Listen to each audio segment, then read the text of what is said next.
Snaps for those who have presented before me,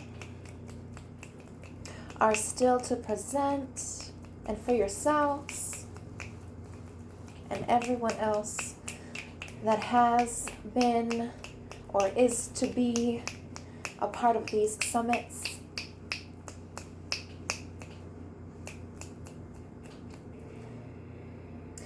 Every snap hurts, so appreciate that. Truth be told, it was, what's love got to do with it, that transpired into, what's wellness got to do with it, hey, that chimed inside my head while thinking about the presentation for this summit. I am thankful to iPain for the ability, invitation, and possibility to be here, as well as for each of you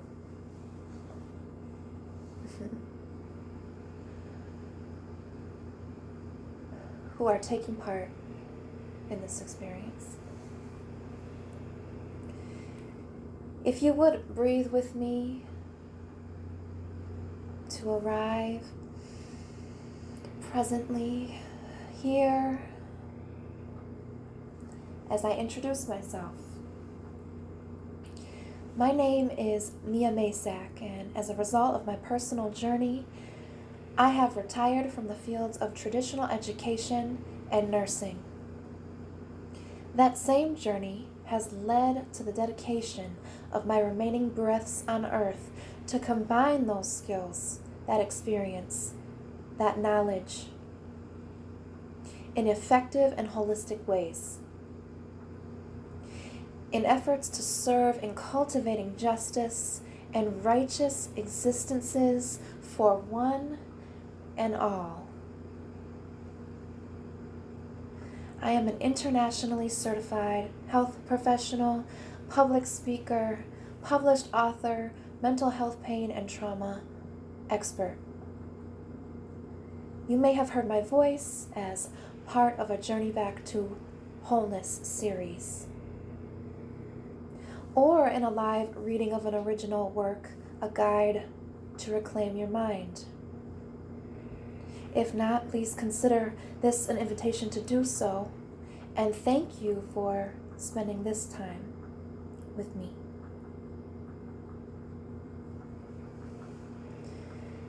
It is an honor to welcome you to the first day of the rest of your lives. A definition for wellness could be how we individualize the care put into and toward our health. It is important to put the systems to work on our behalf, considering that's the supposed reason for their existence in the first place. But what is often skipped over, skimmed through, avoided, or neglected altogether is the systems within.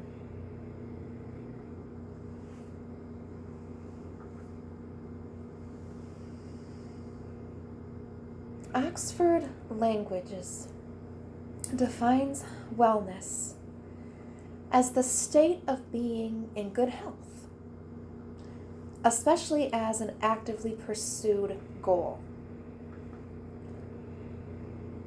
But what is health? The state of being free from illness or injury, or a person's mental or physical condition. My physical and mental condition may not be free from injury or illness. Nonetheless, physical, mental, and social well-being isn't merely just the absence of disease and infirmity. Thereby, these concepts can be challenged. Wellness is indeed a state of being, an intentional approach, mind frame to life. But it doesn't necessarily only occur when being in good health. In fact, it could be argued that it is perhaps most vital to obtain a sense of overall well-being when health or other obstacles are present or presented. This is why the mention is important, that it is an actively pursued goal. Or in other words, only possible with our ongoing effort, not to be completed in any certain way or by following particular steps. Well, there is a blueprint for you in a book I wrote, but that's available free of charge. Just say the word. Wellness is a disciplined practice that takes time in order to tailor to ourselves as individuals, to what aligns with our personal needs. Retraining the way our minds work does take more effort than to simply settle on the pre-existing programming. But stewing in emotions and replaying what has come and gone, obsessing over the future or reliving the same experience over and over repeatedly as a means to somehow work through or get past it? How? All of that also takes effort. Does it make sense to further contribute to our own hurt, or to invest that same energy into a different way of approaching life and all that comes with it?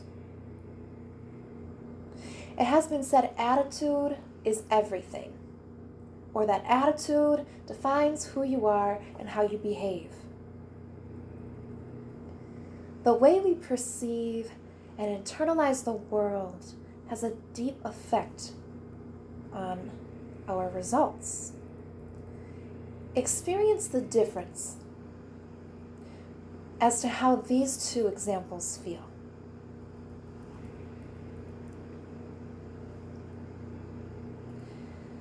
Everything bad always happens to me. Why? Me.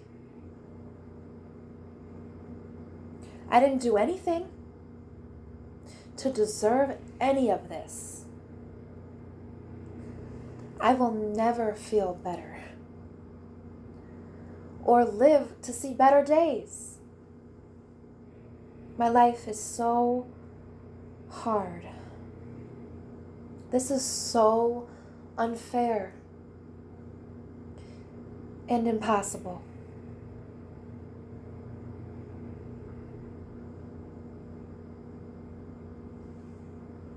I have been through a lot, but always learn something. And this time shall be no different. I don't always know or understand why things happen, and I try to go with flow and roll with the punches. I can. And I am going to make it through this.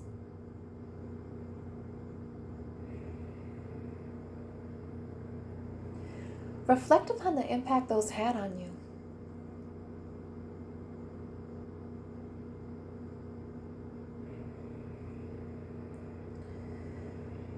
Self-talk is the endless stream of unspoken thoughts that run through our heads. The impact as you just heard, is both near and far-reaching. Some self-talk comes from logic and reason. Other self-talk may arise from misconceptions that we create, due to lack of information or based on information we've convinced ourselves is fact. Let's reflect upon our own thinking patterns.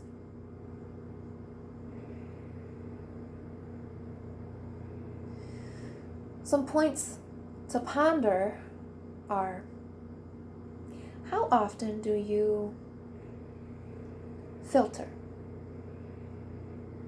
magnify the less than positive aspects of a situation and disregard all the other parts? Personalize. When something bad occurs, you automatically blame yourself or take it personally. Or catastrophize. Automatically anticipating the worst. Or perhaps polarize. If things can ever be either good or bad, there is no in between.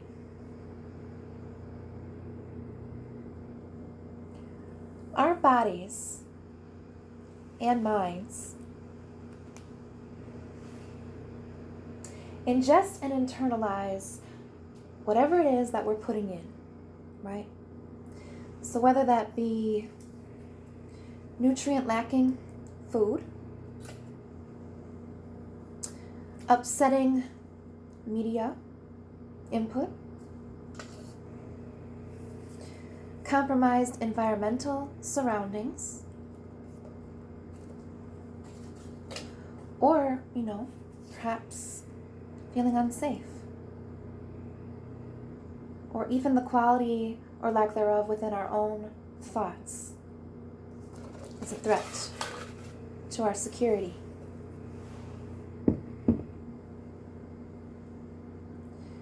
It all matters and contributes directly to how we feel physically and otherwise.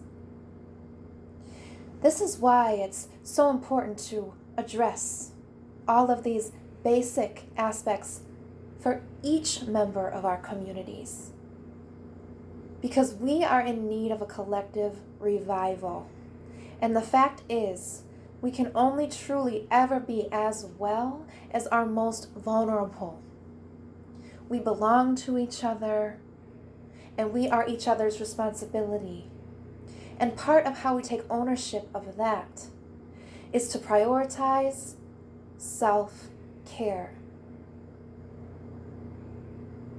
This self is a capital S, self. Venturing beyond solely managing symptoms or merely existing each day as opposed to actually living. This is how we improve any situation and show up in the world with the capacity to do so for others. Perhaps especially now, when the world was faced with some of the same frustrations and limitations in the era that is COVID-19. Can we now extend empathy and patience? Trust that we're all doing our best, considering wherever we happen to be on our pathways? With the knowledge, subconsciously or otherwise, making things harder on anyone, including ourselves, won't result in healing. And the process of healing does not require having been healed. Healing is evolutionary and has been quoted as not being a linear process. It is to begin a journey of self-discovery, nurturing it to grow and shift and change and learn beyond what we have always known and beyond what we have always been told or told ourselves. My personal belief and opinion, time does not heal all things. My belief, however, is we can become more accustomed to bearing the weight of what we endure. There is a difference between having your life altered by experiences, but yet not committing to those experiences as the final say, full truth, or end all be all. Time most certainly cannot heal what we are unwilling to face. The way we refer to, reflect upon, address, and coexist in and within ourselves, the inner approach, attitude, climate of our internal dialogue is crucial. When I learned this, I no longer attempted to label expressions of emotion as either negative or positive, because to me it is all part of the experience, not good or bad, and I am thankful to be feeling anything at all. However, it should be acknowledged that we as humans, we are hardwired for pessimism. It is believed negativity is a learned response, reinforced by habit. If we've often received the short end of the stick, it more than makes sense to come up with a coping mechanism to brace for and to deal with that, as we are expecting it to keep happening based on what we've already experienced. We tend to anticipate hurt and pain when that has essentially been all we've known. What we endure in life can teach us to expect the worst from people and situations. A history of abuse, failures, or trauma can reinforce this training of our brains to anticipate less than ideal outcomes. As a result, we can unknowingly become engulfed in a self-induced cycle. Certain parts of ourselves begin shutting off for what can be claimed as protection. But the existence that is being human isn't just black and white. When we disregard an aspect of what we are going through, the entirety of that experience gets denied, which is an insult to our systems and an abandonment to the pursuit of our whole, full, true selves. Our minds are built to look for the negative. information in order to send proper messages that have aided in our survival since the beginning of time. We want to know when our safety is being threatened by danger.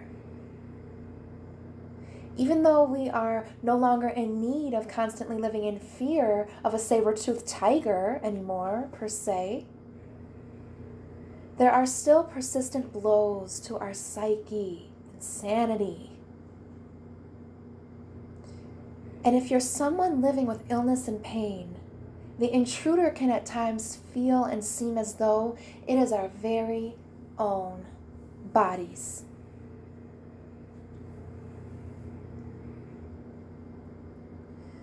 Why is the recognition and reflection upon all of this important? Because it's valuable to know that we need not be so hard on ourselves. There's nothing wrong with us when fully embracing the reality of a hard time. When we don't, it rarely makes the difficulty any easier. And that can lead us to a point of helplessness and hopelessness. Not everyone does or has made it through that.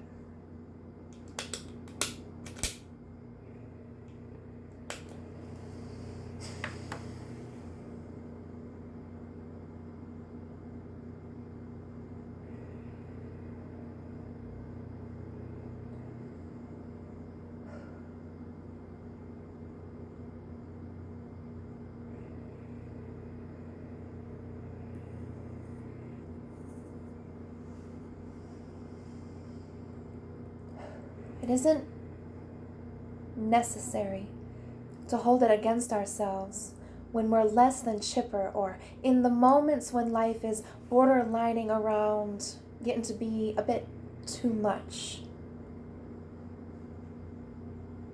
Focusing on the hurt creates more. This is suffering.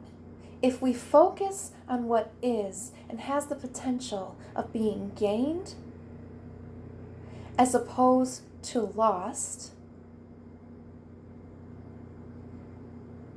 what can be applied and learned instead of ridiculed or judged, we will grow and transcend.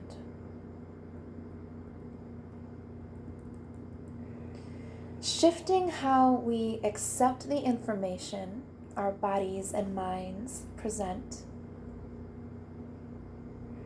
as an attempt to effectively communicate to us, not to bring harm. Responding thankfully for our bodies doing their jobs of informing us that something isn't quite right. Presents an opportunity for us to act, make a move somehow to improve matters in whatever way and extent that we are able, and not evade a reflection of gratitude for the vessels within which we live, having put in the work to get us to this point, because that has been no small feat.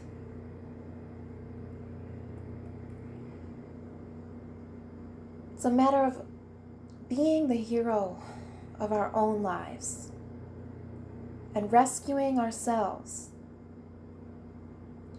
I have a colleague who spent a long time incarcerated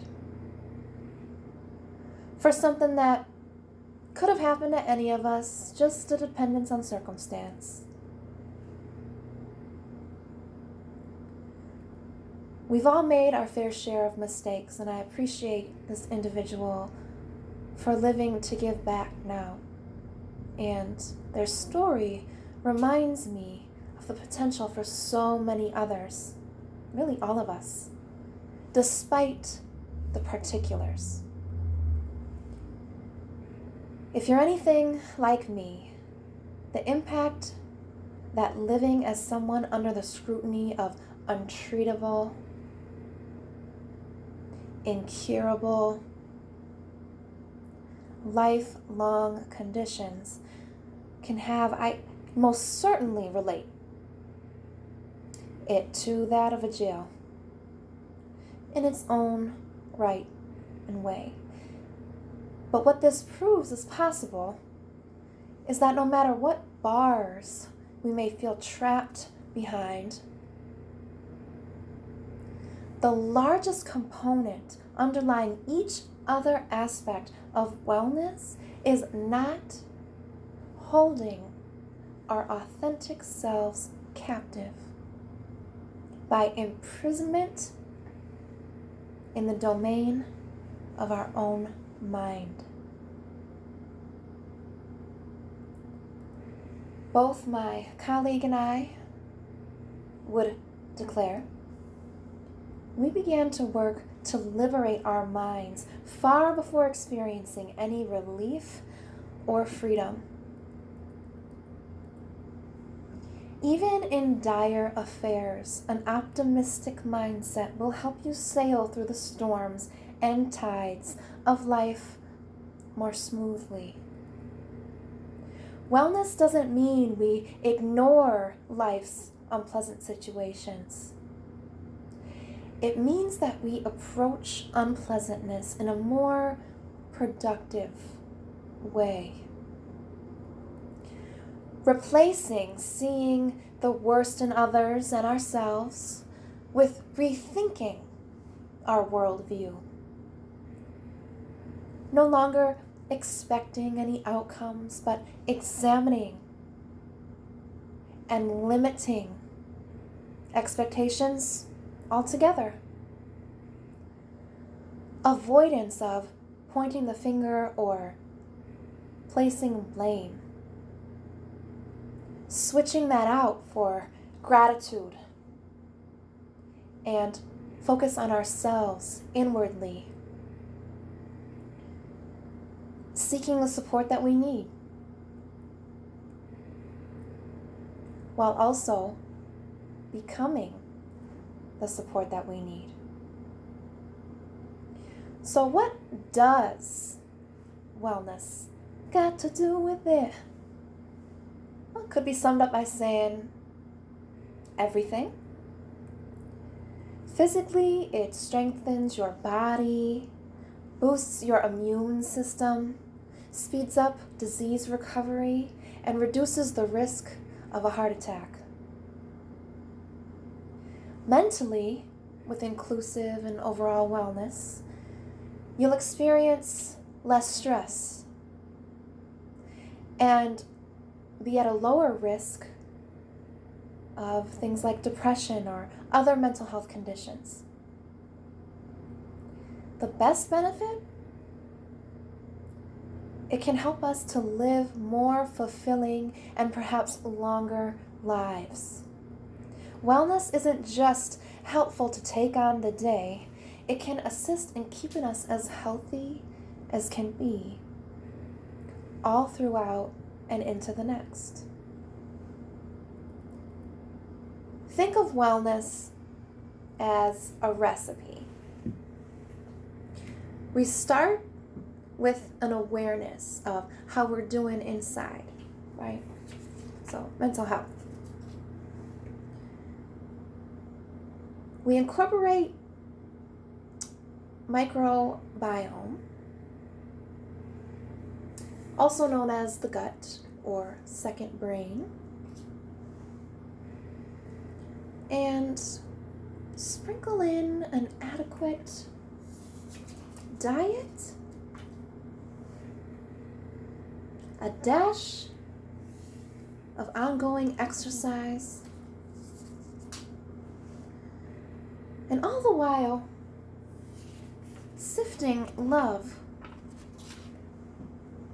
into ourselves in the same ways we would have done and would do and continue to do for others.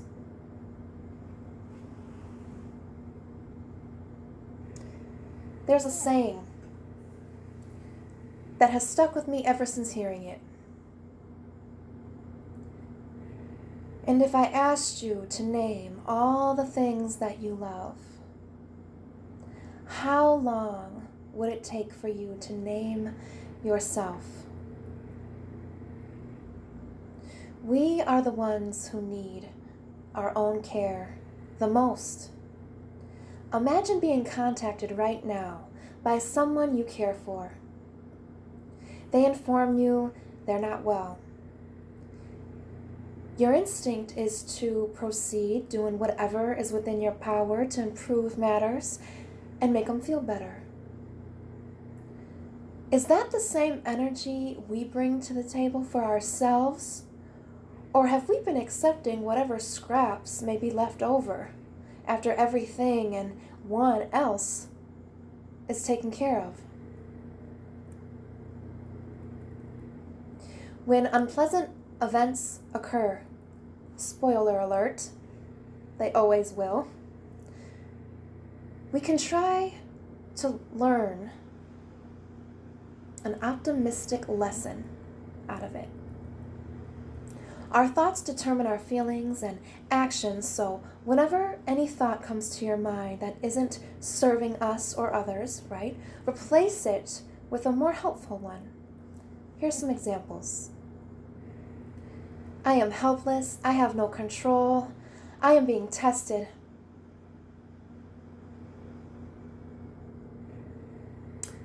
I've had several tests before in life. Passed them.